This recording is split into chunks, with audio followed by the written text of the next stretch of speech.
Thank you, Janice. When I was in college, I had a very, very positive experience. My 4 years at Gardner-Webb, I thoroughly enjoyed. Academically, it was a positive experience. Socially, relationally, it was a great experience. I was able, and I enjoyed living on campus, was able to become good friends with a good number of guys, many of whom I'm still in contact with today and still would count to be some of my closest friends 20-some years later. And so I had this great experience in college, and after finishing at Gardner-Webb, I headed off to Southeastern Seminary and very quickly discovered my experience in seminary is going to be very different than what I experienced in college. For one thing, I am now surrounded essentially by nothing but preachers. And can we be honest and say, who wants to hang around with a group of preachers? I mean, they're not all this cool, I assure you.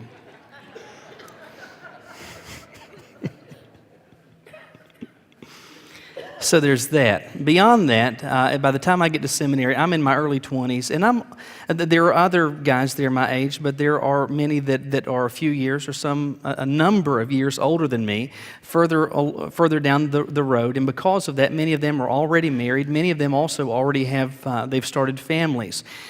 So you add to that fact that many of these same guys are already serving part-time or full-time in churches. If they're not doing church work, they've got some other job. And so they're trying to balance a lot. They've got work, they've got school, they've got a wife, they've got children. And so trying to balance all of those responsibilities doesn't leave a great deal of time. It doesn't leave them a whole lot of time to be hanging out with single guys on campus like me. And so that meant that my opportunities for forming relationships and developing slews of different friendships with guys were fairly limited. Add to that the other complicating factor, which is that for the overwhelming majority of my 3 years of seminary, I was living in an apartment off campus by myself. And so after class, if I left campus, I would go back to an empty apartment where it was just me. And I enjoyed my company, but quite frankly, it was a very lonely experience. And in all of that, I must be honest and say this, and you have no idea how painful it is for me to say this, but painfully I must say that there was a bright spot. And painfully, that bright spot to me was Shep and Amanda Bevis.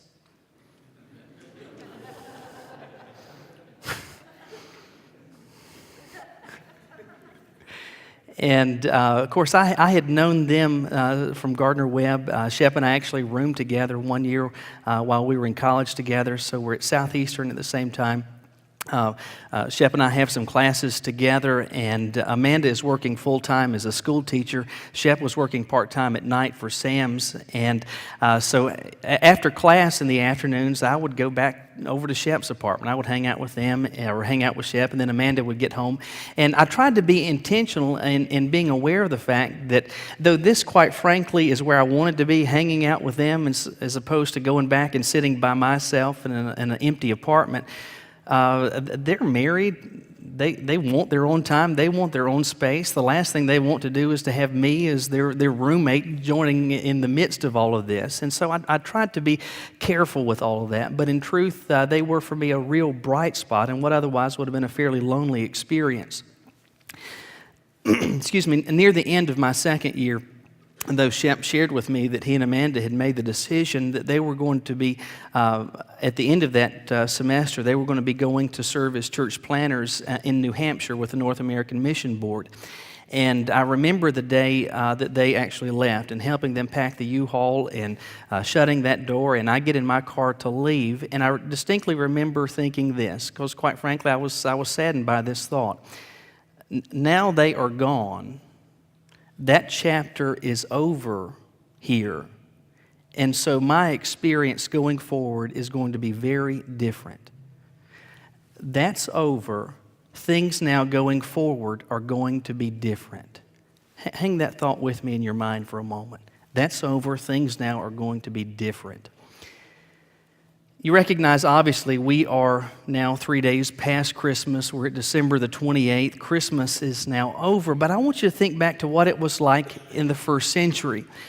After Jesus was born on this amazing day that we refer to as Christmas, And there's his birth, there's the swaddling cloths, there's the manger, there are the shepherds, there's the angels, there's all of that. And then the next day, though, they wake up and it's Mary and Joseph and Jesus, and Christmas is now over. But things now are very, very different. That event is now behind them, and things now, for them, for me, and for you, are very different. Now that Christmas is over, now that Jesus has come, how exactly is it that things are different? Look with me in your Bibles today to Luke chapter 2. Luke chapter 2, we're going to pick up with verse 25. Luke chapter 2, starting with verse 25. We'll go ahead and look at this passage and then go back and get a little bit of context. Luke chapter 2, beginning with verse 25. Luke 2, verse 25, we're introduced to this man named Simeon. And Luke says that there was a man in Jerusalem whose name was Simeon. This man was just and devout, and he was waiting for the consolation of Israel, and the Holy Spirit was upon him. And it had been revealed to him by the Holy Spirit that he would not see death before he had seen the Lord's Christ. So he came by the Spirit into the temple. When the parents brought in the child Jesus to do for him according to the custom of the law, he took him up in his arms, he blessed God and said, Lord, now you are letting your servant depart in peace according to your word. For my eyes have seen your salvation, which you prepared before the face of all peoples, a light to bring revelation to the Gentiles, and the glory of your people Israel. And Joseph and his mother marveled at those things which were spoken of Jesus. Jesus has now been born. Christmas is now over with. And things for Mary and Joseph, but also for me and for you, they are very different, but different in what way? Well, because he has come, because things are different, first of all, we now have a means of knowing Christ. We have a means of knowing Christ. Well, when you hear Luke 2, most of you probably have in your minds the thought, okay, it came to pass in those days, a decree went out from Caesar Augustus, the whole Christmas story. And obviously that's clearly found in Luke and here in this second chapter. So you have Jesus' amazing, miraculous birth. You have the appearance of the angel to the shepherds. You have all of that. And so you have that first Christmas when Jesus came into the world. But Luke 2 also contains not simply Jesus' entrance into the world, but it contains this description which occurs 8 days after his birth. And what is going on, and we're told back in verse 21, when 8 days were completed, it talks about how this process is going to unfold. And what is to take place is that Mary and Joseph would take Jesus to Jerusalem, to the temple, and Jesus was going to experience something that we noted last week that John the Baptist also experienced, and quite frankly, every Jew would go through. And Jewish males would specifically at the temple, they would go through circumcision, but then all Jewish children on the 8th day, and not until then, but on the 8th day, they would actually receive their name. So on this day, Jesus was formally named by Mary and Joseph. And so all of this happens in Jerusalem, and it happens at the temple. Now, you've got to be aware of the fact that in the first century, well, even still it's true today, Jerusalem was and is a very populous city. There were a lot of people who lived in the city. There were lots of stores and markets, and there were lots of places where people would gather in open places just to converse with each other, just to hang out. Excuse me.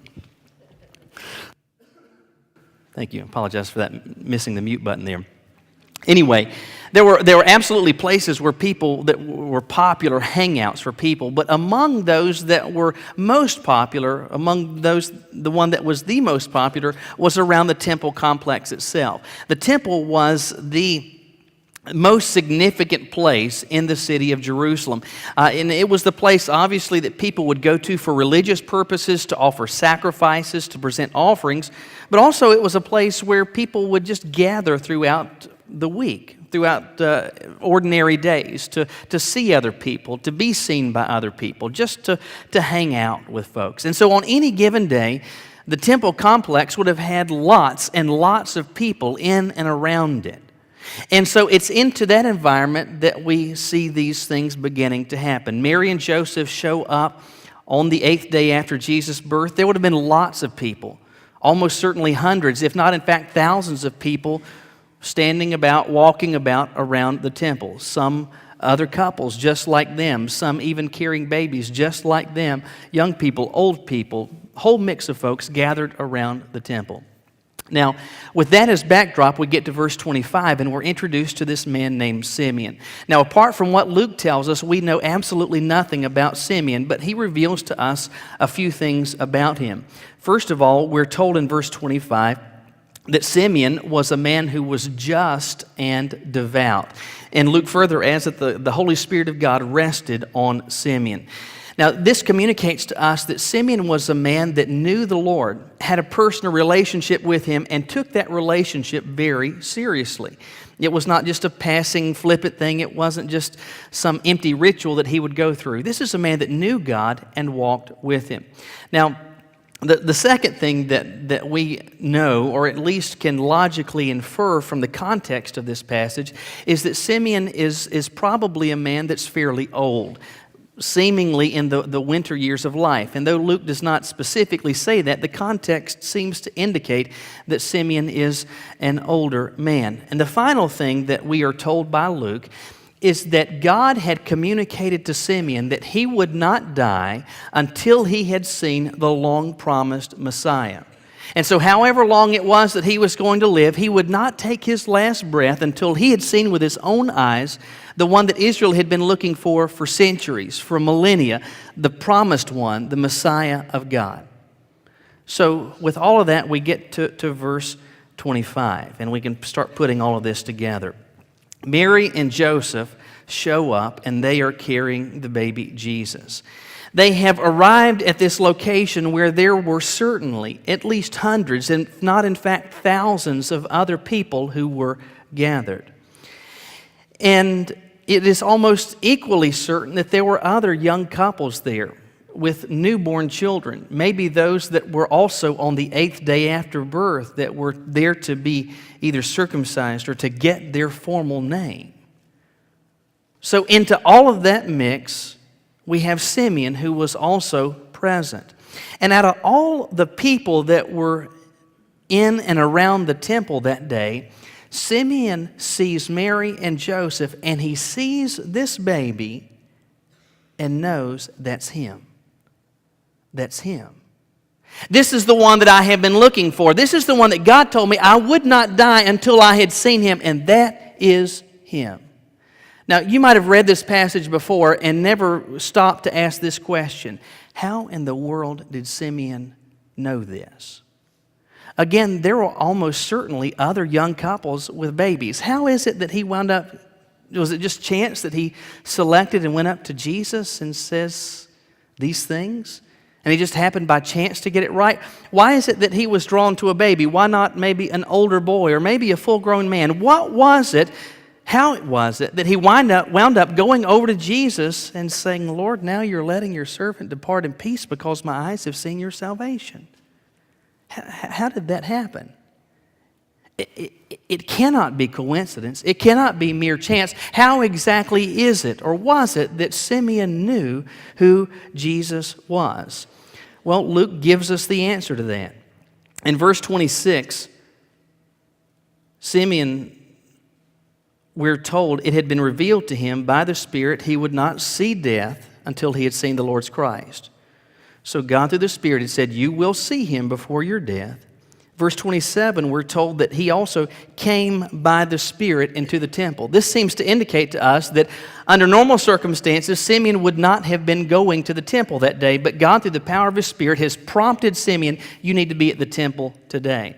And though Luke does not tell us this specifically, we have to conclude that as Simeon is there and he is scanning the crowd and he is seeing all of these people coming in and going out, standing about, that as his eyes land on this baby being carried by Mary or Joseph, the Spirit of God said to Simeon, that's him.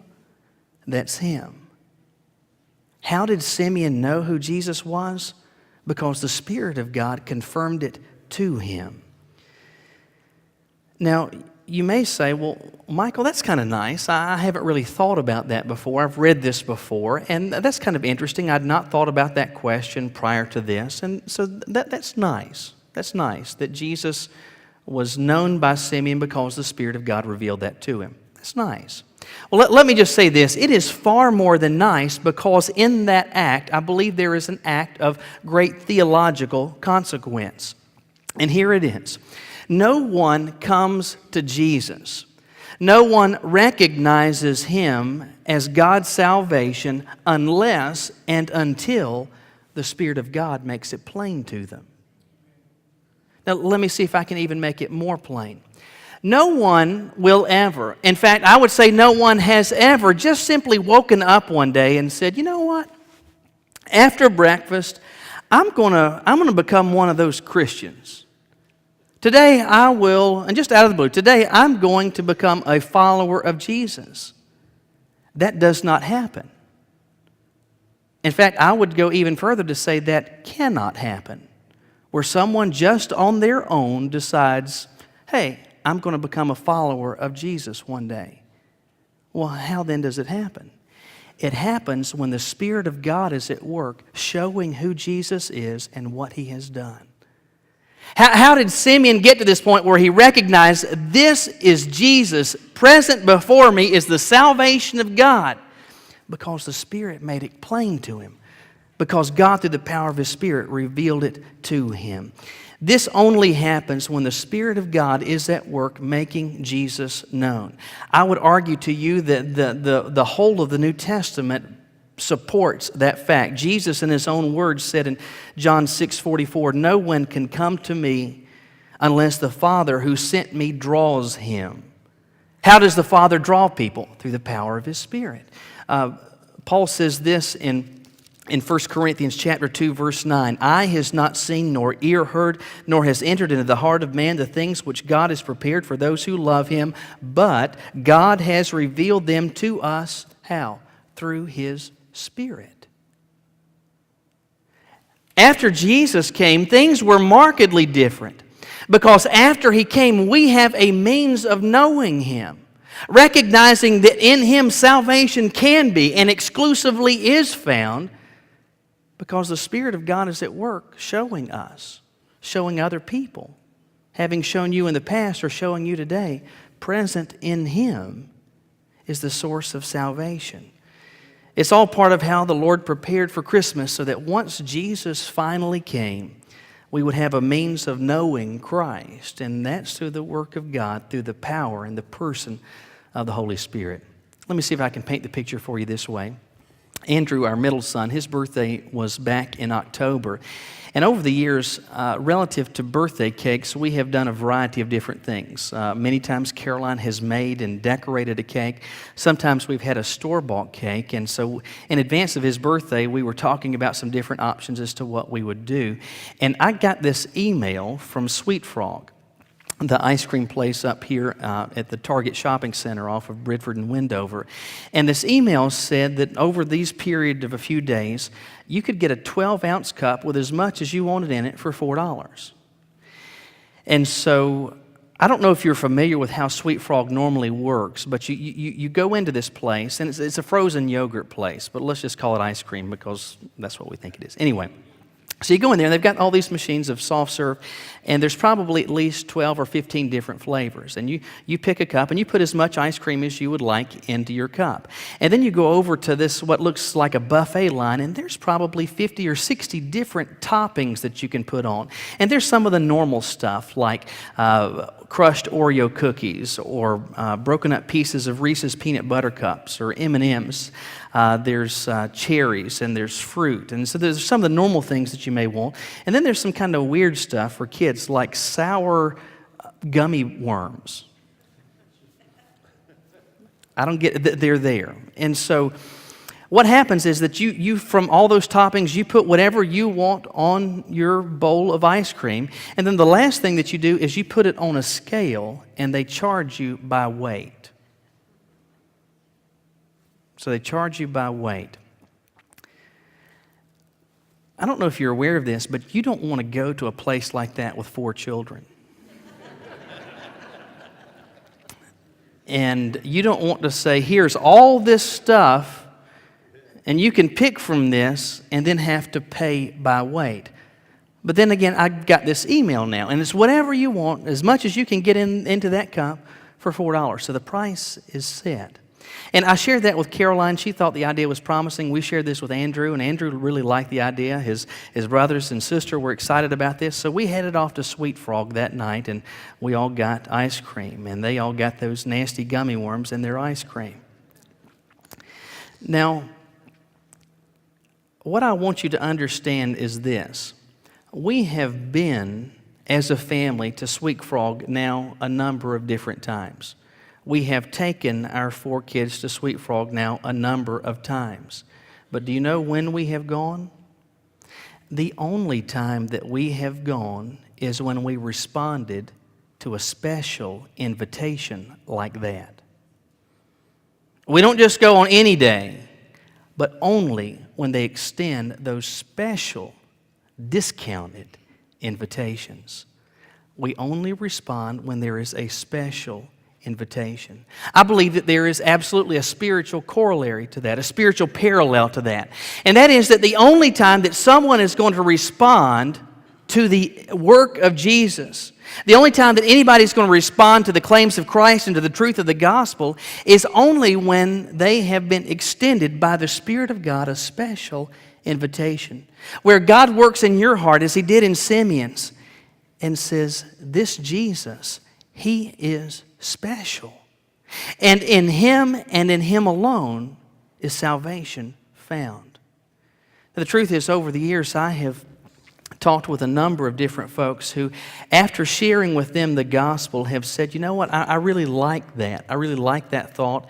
And this whole having a relationship with Jesus, I like that. Going to heaven one day when my life is over, I like that. But you know what? I'm just not ready to do that now. I will do that later. It could be that that thought is trickling through your mind even this morning. You know, I ought to do that. You know, I think I want to do that, but not right now. I will do that later. Let me tell you, that is a dangerous, dangerous place to be at. Why? Well, not only do you have no idea whether you will have later, even if God extends to you more days or more years, you have no assurance that God, through the power of His Spirit, is going to continue to invite. And you or I, anybody that has ever responded to the claims of Christ, have only done so at and when there's an invitation of God, and as God is working through the power of His Spirit, as He was in Simeon's life, showing this is Jesus. In Him and Him alone can salvation be found. Listen, after Jesus came into the world, after that Christmas, things were markedly different. Things were very different, because after He came, through the power of the Spirit, we now have a means of knowing Christ. But there's another thing that is different, and that is that we are able to experience the consequence of knowing Christ. We experience the consequence of knowing Christ. You've got to realize that Luke does not share with us the entirety of the conversation or all of the details of this particular incident. And the reason I say that is because Simeon sees Mary and Joseph and Jesus, and then the next thing we're told is that he is holding Jesus up in his arms and is offering this prayer. See, you've got to think that a conversation takes place, and Simeon shares with Mary and Joseph what God has been doing in his heart, because otherwise, who just randomly gives their newborn to a stranger and says, here, you hold them? So apparently a conversation takes place. And when Simeon is holding Jesus, in verse 28, it says that he took him up in his arms, he blesses God, and it says he's offering a prayer, talking to God. And then he says, Lord, now you are letting your servant depart in peace. Lord, now you are letting your servant depart in peace. And that's an interesting statement that he makes. I can now depart in peace. Well, what exactly does that mean? Well, in truth, I believe there are 2 layers of application in terms of what Simeon is saying there. And the first is very basic. When he says, Lord, now you are letting your servant depart in peace, keep in mind, God has told Simeon, you will not die until you have seen the Messiah. Simeon now knows, I have seen him. And when he says to the Lord, now I can depart in peace, he's saying, okay, Lord, I'm ready to go. It's okay now for my life to end. I'm now ready to go. So in one sense, what he is saying is that, yes, okay now, Lord, I'm ready to die. But it is not simply that Simeon is saying, I am ready to die. But he says specifically, I can experience this how? In peace. In peace. Now, Simeon talking about death here, it seems, quite frankly, as though it's a morbid thought. And we need to be honest in saying that, quite frankly, death is not one of those realities that we like to think about, not something that we like to talk about, not something that we want our loved ones or our friends to have to experience, but we recognize, hey, it comes with living, right? It is a reality of life to have to go through the experience of death. Now, that being said, you recognize that we don't all experience death in the same way. Some experience it very abruptly, suddenly, without notice or advance warning. Some experience something like a massive heart attack or a major stroke, and so it's literally they're here one moment and gone the next. You've known friends or family that were like that. For some, it's the result of a tragic auto accident, or maybe as the the fruit of the experience of terrible violence. But there are people whose lives come to an end very suddenly, very abruptly, without notice or warning. That happens. Though that does happen, I think we need to be candid in recognizing that's not the experience for most people. Statistically speaking, that's probably not how I'm going to die. That's probably not how you're going to die. For most people, death comes as the result of a more lengthy and gradual process. For some, it just happens because through time and because they live to be old, their bodies just get worn out. And the effects of years and decades of living, every part of your body is just getting increasingly fatigued and tired. And you get to the point where the heart is weakened and the lungs' ability to bring in oxygen get diminished. And so finally, bit by bit, just because of old age, the body wears out and our physical life comes to an end. There's that. But then there are also, unfortunately, the regular experience of those who experience the fruit of the process of a terminal illness. For some, it's something like cancer or chronic heart disease. And over time, either the cancer continues to grow or the heart continues to diminish in its strength. And bit by bit over time, over a process sometimes of years, sometimes months or weeks or days, the body gets weaker and weaker and weaker. And finally, the heart stops. Again, I don't like this thought. You don't like this thought. But the truth is, for most of us, it's in that last category that we'll probably experience the end of our physical lives. Yippee. But that's reality. Over the years, I have been with a lot of individuals, and a lot of families as they have been going through this. Individuals as they are experiencing this process. And I have been beside the bed or in the room with individuals that they still have their wits about them, their sensibilities are still very clear. They are looking death square in the face. They know it's coming. And in response to that, I've seen people experience a varied cacophony of emotions, but essentially you could divide those into two different categories. There is the experience of real fear.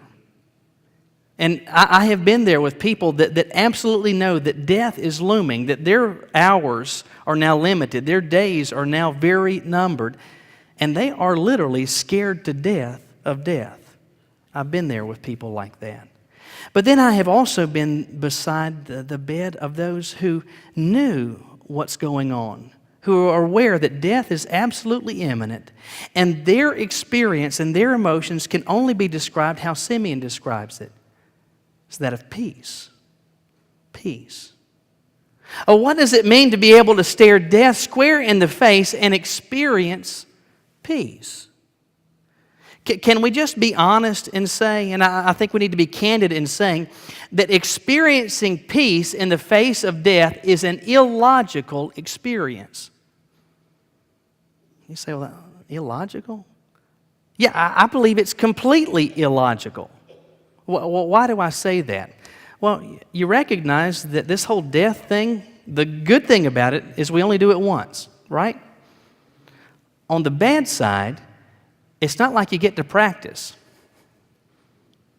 It's not like you're able to get some trial runs at this until you get to the point where you're kind of comfortable in all this. We go through this just once.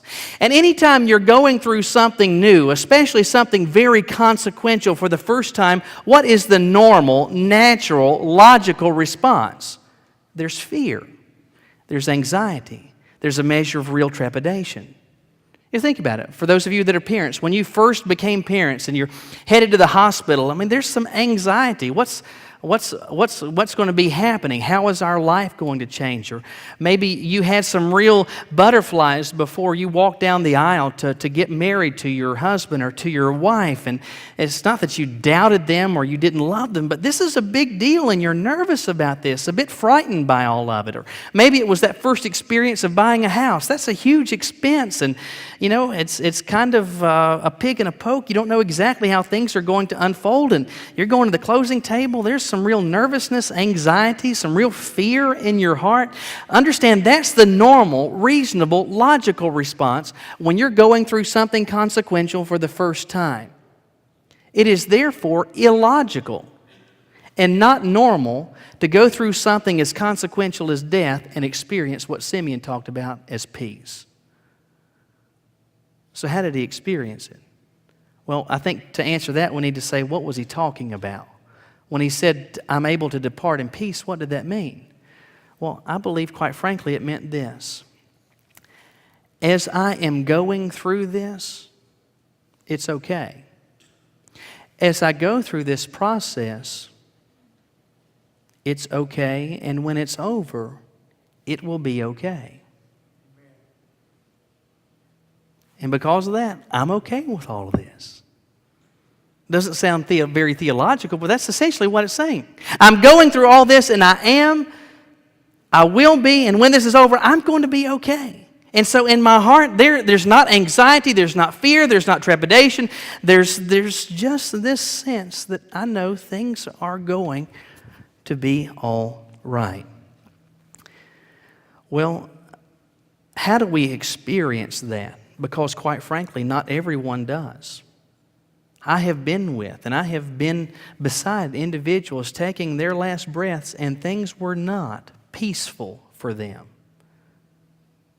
Well, if that's not everyone's experience, how do we experience that? Well, based on what Simeon says, I believe the answer is clear. That type of peace, that sense where things are okay, that happens and it only happens as the consequence of knowing and responding positively to Jesus. And Simeon was able to say, Lord, it's okay. I am ready to die now. It is okay and it will be okay because I now know Jesus. Well, that makes sense, doesn't it? After all, it was Jesus who said in his own words, I go to prepare a place for you. And if I go and prepare a place for you, I will come again and receive you unto myself, that where I am, there you may be also.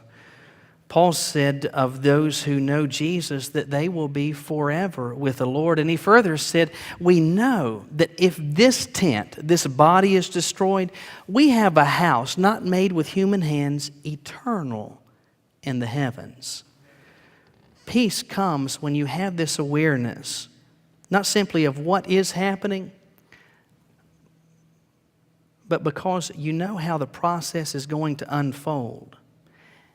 And though you don't know all the details, you know in the end that things are going to be okay. You're able to face it being okay on the inside, experiencing real peace. Christmas Day for us brought a bit of drama into our house. We started that morning, the kids getting up and opening their presents, and about mid-morning, my parents and sister and her husband showed up, and they brought in tons and tons of gifts, and we're going to exchange presents, and then we're going to have lunch.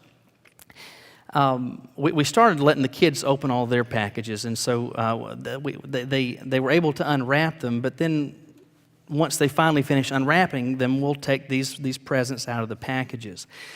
I don't know when the last time is that you have messed with or tried to get a child's toy out of the packaging. Sony should have put their network in a child's toy packaging, because I'm certain the North Koreans could not have gotten into it. I mean, it's ridiculous, and there's all these cords and tape and this wire, and I mean, it takes an act of Congress to open a child's toy now, to get it out of the package. Andrew had received this Nerf gun, and he couldn't tear into it with his hands, and so he's asked for my help. And not being able to get into it just with your hands, I pulled my pocket knife out, one I had just sharpened the day before. And there are 3 cords that hold this gun in. I've cut the first 2. I'm in the process of cutting the second one when the knife slips and slices my thumb wide open. And so, excuse me, immediately I jump up, I run to the kitchen, I grab some paper towels so that I can get some pressure on this and keep our house from looking like a crime scene. And at this point, I look at it, and it's this deep, gaping, though short gash. And I look in there, I can see the vein, thankfully, that I did not cut through. And I don't want to see my veins. And so I show it to Caroline, to my parents and sister, to say, hey, what do you think about this? Do you think I need to get some stitches? And collectively, everybody said, hey, yeah, you need some stitches. So my brother-in-law takes me over to urgent care, which thankfully was open. And finally, I get to the back. The doctor comes in and looks at my hand and says, yeah, you're going to need some stitches. And at that point, I have to wait a little bit longer until they get the instruments that they need and get all that stuff situated. But before she did anything, she began to explain. And she said, the first thing that I'm going to do is to give you a series of injections to numb this. And she said, now you're going to feel a prick when the needle goes in. But then as the medicine begins to go in, it's going to really burn. And I'm going to do several of those. But then shortly thereafter, the pain is going to stop and your thumb is going to become numb. I said, okay, and she begins, and she was exactly right. I felt a little prick of the needle, but then that medicine goes in, and it feels like this area is on fire, but then sure enough, in just a matter of seconds, the feeling goes away, and my thumb is essentially numb. At that point, she said, now, before we go any further, I'm just going to poke around here with some instruments just to make sure you can't feel anything. I said, that's good. And so she begins to do that. She said, do you feel that? I said, no, I don't feel anything. She said, that's good. So at this point, I'm going to go ahead and start suturing you up. And it took a total of 6 stitches. And after every time she made a suture and tied it off, she said, okay, that's one. I'm going to start another one, and then another one, and then another one until she's done. And finally, once she's finished that, she explains, hey, I'm just going to wash this off, and then we'll go ahead and get this dressed, and you'll be on your way. Now, this entire experience, I recognize it's not earth-shattering or entirely consequential, but I will say this. It's not an insignificant, trivial deal, and it's not something I have gone through except once before. And as I'm experiencing this, I don't have any qualms. I don't have any reservations. I'm not kind of nervous. I'm not kind of jittery. I'm not anxious. I'm not any of those things. Why?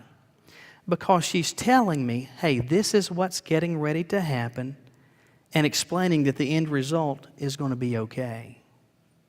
And because of that, what was my experience? Was it of nervousness, apprehension, anxiety? No, it was one of absolute peace. Why? Because I knew what was going to happen. Listen, there is a real consequence of knowing and responding positively to Jesus. You see it here in Simeon's life. This is a man that is now on the cusp of death. And he says, I can face this with peace. Why? Because he knew what was going to happen. There's a consequence of knowing Jesus. And that does mean that when you and I actually do have our earthly lives end, we'll be with him.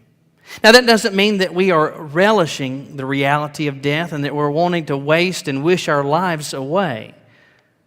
But it does mean that whenever it comes, whether suddenly and abruptly or the fruit of a long, protracted illness or just through the effects of aging, we're able to stare it squarely in the face and experience on the inside what can only be described as abject, unmitigated peace, knowing I am okay and I will be okay. After that first Christmas, everything was different. Because Jesus came, we then had a means of knowing Jesus, and then God made it consequential when we do. Very simply, I ask you this today. On the end or the finale of another year, on the cusp of a new year, a year where you do not know what is going to happen, a year for which none of us knows if we will live to see the end of it. Very simply, I ask this: do you know Him? Do you know Him? Have you ever responded to the invitation of God through the power of His Spirit showing you who Jesus is? And then have you experienced the consequence of knowing Him? Knowing that though death is a reality, you're able to experience it in peace. Won't you bow your heads with me?